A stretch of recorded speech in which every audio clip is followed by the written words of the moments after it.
When arborists evaluate tree health, one of the first questions we ask ourselves is simple but extremely important. Is this problem caused by the environment or by a living organism? That distinction separates abiotic disorders from biotic disorders, and understanding the difference is essential for diagnosing tree problems accurately. In this podcast, we are going to focus on biotic disorders. These are problems caused by living organisms such as fungi, bacteria, insects, mites, nematodes, and parasitic plants. For the BCMA exam, this is one of the most important diagnostic skill areas. If you can recognize the signs and symptoms of biotic problems, you can narrow down the causal agent and make better management decisions. By the end of this lesson, you will understand how pathogens infect trees, how insect pests damage tissues, and how arborists recognize these issues during inspections. We will also connect these ideas to concepts from earlier chapters, especially plant physiology and tree defense systems. Let's begin with the basic definition. A biotic disorder is any tree health problem caused by a living organism. That organism may be a pathogen, a pest, or another type of biological agent interacting with the tree. The word biotic simply means living. So a biotic problem always involves some type of living organism affecting the tree. When a tree becomes sick due to a pathogen, we describe that condition as a disease. In arboriculture, disease refers specifically to disruptions in normal tree function caused by infectious organisms. The organism responsible is called the causal agent. That causal agent might be a fungus, bacteria, virus, phytoplasmas, or even certain parasitic plants. In some situations, multiple organisms contribute to a problem. When several factors combine to cause disease, arborists refer to it as a disease complex. Another term you may see is decline disease. This describes a gradual deterioration of tree health caused by interacting stresses and pathogens over time. Many tree diseases follow a framework known as the disease triangle.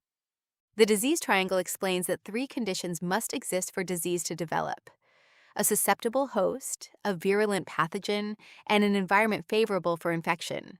Remove any one of those three, and the disease cannot develop. This concept appears frequently on certification exams because it explains why diseases vary so much between locations and years.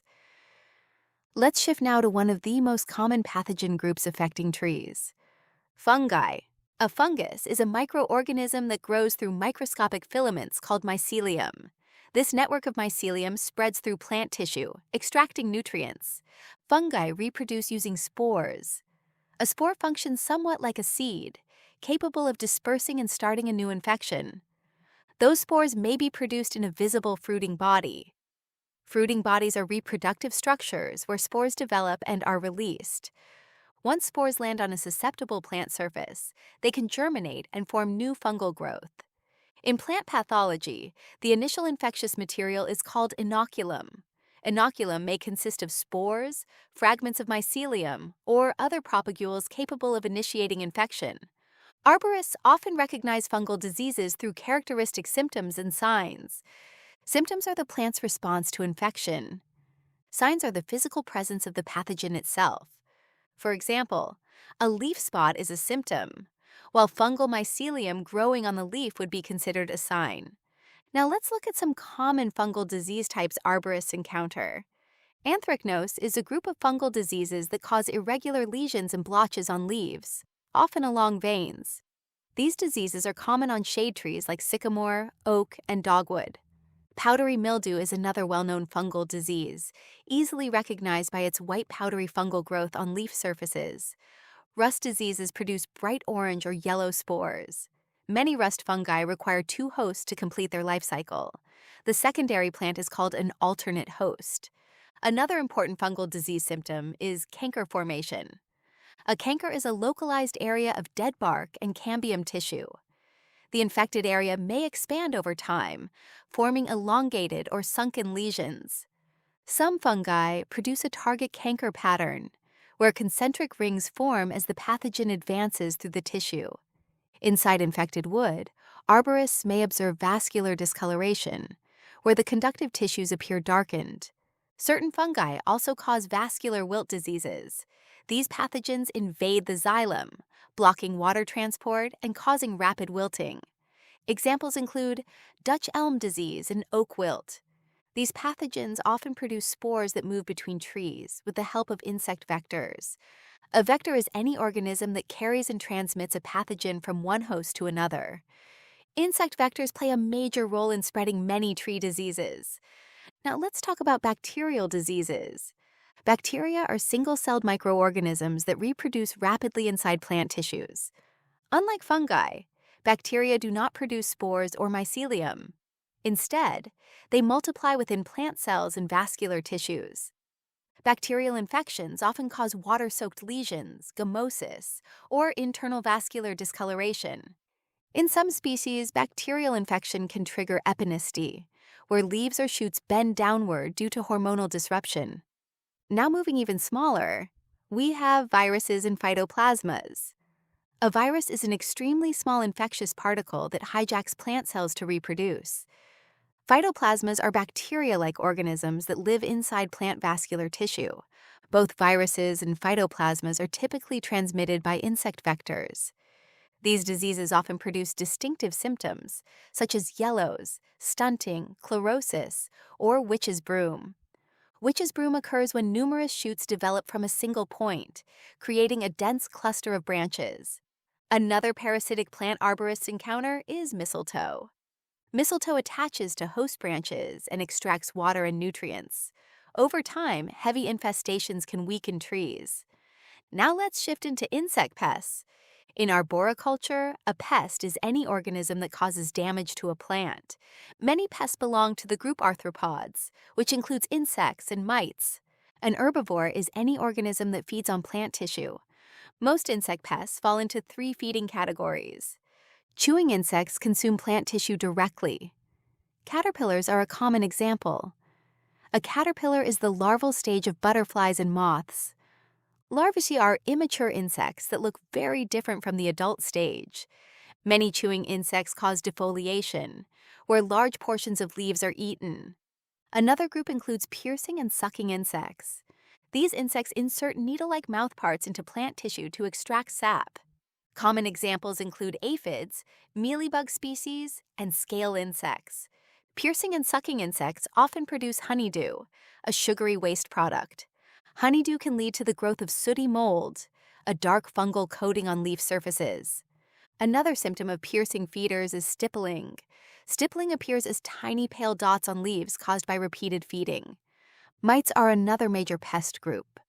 A mite is a tiny arthropod related to spiders. Some species, like eriophyid mites, can cause abnormal growths called galls. Galls are plant structures that form when organisms manipulate plant hormones to create protective feeding sites. Now let's look at insects that live inside trees. Borers are insects whose larvae feed within woody tissues. A borer larva may create tunnels known as galleries inside the bark or wood. Evidence of borers often includes frass, which is a mixture of insect waste and wood particles pushed out of the tunnels. Certain bark beetle species produce pitch tubes on the surface of the bark. These are small masses of resin produced by the tree in response to beetle attack. Pitch tubes are a valuable diagnostic sign for arborists inspecting conifers. Some insects, such as leaf miner species, feed within leaves rather than wood. Leaf miners create serpentine patterns as they tunnel through the leaf tissue. Understanding insect life cycles is essential for effective pest management. Most insects undergo metamorphosis, which is the transformation from immature to adult stages. During development, insects pass through multiple life stages. After hatching from eggs, the insect enters the larva stage. As it grows, it molts repeatedly. Molting is the process of shedding the outer exoskeleton. Each stage between molts is called an instar. Eventually, many insects enter the pupa stage before emerging as adults. Other insects develop through nymph stages instead of larvae. Nymphs resemble small versions of adults and gradually mature through molting. The timing of insect development often corresponds with plant phenological stages. Phenological stage refers to specific seasonal plant development events, such as bud break or flowering. Arborists often use phenology to predict pest emergence. This concept frequently appears on certification exams because timing controls the success of many pest management strategies.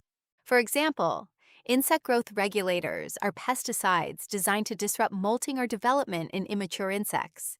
These products are most effective when applied at specific life stages. In integrated pest management, arborists may also use pheromone traps to monitor insect populations. Pheromones are chemical signals insects use to communicate, particularly for mating. Another interesting biological control strategy involves parasitoids. A parasitoid is an organism that lays eggs on or inside another insect. The developing larvae eventually kill the host pest. Biological control agents like parasitoids can help suppress pest populations naturally. It's also important to recognize that some insects act as secondary pests. A secondary pest typically attacks trees that are already stressed by drought, disease, or environmental damage. Bark beetles often behave this way, colonizing weakened trees. Finally, arborists must recognize vertebrate pests. A vertebrate is an animal with a backbone. Examples include squirrels, deer, and woodpeckers. Sapsuckers are birds that drill rows of small holes into bark to feed on sap. These feeding wounds can sometimes introduce pathogens into the tree. Now let's step back and reinforce the diagnostic mindset. When arborists inspect a tree, we look for symptoms and signs. Symptoms include things like chlorosis, necrosis, lesions, spots, blotches, stunting, or abnormal growth patterns. Signs include things like fungal fruiting bodies, insect frass, galleries, pitch tubes, or visible pests. We also ask whether the problem appears infectious. An infectious disease spreads between plants and typically involves a pathogen such as fungi, bacteria, viruses, or phytoplasmas. If the problem spreads through vectors, spores, or inoculum, it strongly suggests a biotic disorder. Understanding these interactions allows arborists to make better management decisions.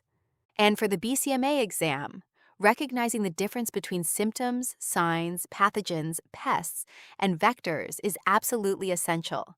In the next chapter, we'll shift from tree health problems to plant identification and selection. Understanding how trees are classified and selected for different environments will help you connect species characteristics with the problems we diagnose in the field. Thanks for listening to the Arborist Podcast. Let's keep building your arborist knowledge one domain at a time. If you found this useful, please like and subscribe.